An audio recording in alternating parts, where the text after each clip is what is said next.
Friends, இப்போ மாவுடு எப்படி போடலாங்கிறத பார்க்கலாம். நான் வந்து 2 கிலோ மாவுடு வாங்கினேன். ஏன்னா விலை ஜாஸ்தியாக இருந்தது. நான் 2 கிலோ வாங்கினேன். அதை நல்லா அலம்பிட்டு அதை நல்லா கொஞ்சம் காற்று படுற மாதிரி நல்லா தொடச்சி கிடச்சி அதை வச்சு தண்ணியே இல்லாமல் அதை நம்ம எடுத்து அலம்பி தொடச்சி வச்சுக்கணும். அதுக்கப்புறம் நம்ம டப்பாவில் போட்டுட்டு விளக்கெண்ணெயை ஊற்றணும். சரியா? விளக்கெண்ணெயை ஊற்றி நல்லா குலுக்கி விடணும். நிறையா ஒரு பாட்டில் விளக்கெண்ணெய் கூட விடலாம். நல்லா உடம்புக்கும் நல்லது. அது உடம்புக்கு சூடு தணிக்கும். அதனால தான் வந்து விளக்கெண்ணெய் விடுறது. சரியா? அது மாவுடும் கெட்டு போகாமல் இருக்கும். அப்புறம் கல் உப்பு போடணும். நான் என்ன பண்ணுறேன், இப்போ கல் உப்பு வந்து சமயத்தில் கரைய மாட்டேங்கிறது. இப்போ அதனால் அதை நான் மிக்சியில் பொடிச்சு இப்போ நான் இதை போட போகிறேன். சரியா? அதை நம்ம கல் உப்பை போட்டுட்டு நல்லா இது குலுக்கினா மாதிரி பண்ணணும்.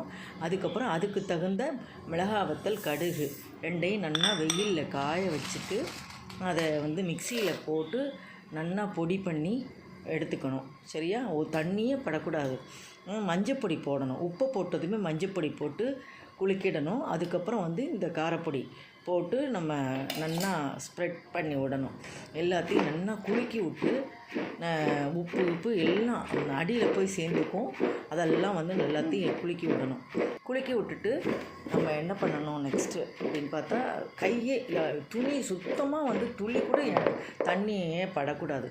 அதுக்கப்புறம் ஒரு நல்ல துணியை எடுத்து அது நல்லா வேடி கட்டி விட்டு ஒரு ரப்பர் பேண்டை போட்டு நல்லா மூடி வச்சுட்டு அது மேலே ஒரு தட்டை போட்டு நல்லா ஒரு வெயிட்டை தூக்கி வைக்கணும். சரியா? வெயிட்டை தூக்கி வச்சிடணும். நம்ம வந்து அதை டச்சே பண்ணக்கூடாது. ஒரு நாள் வச்சிடணும். அடுத்த நாளைக்கு வந்து மறுபடியும் எகெயின் குலுக்கி விடணும்.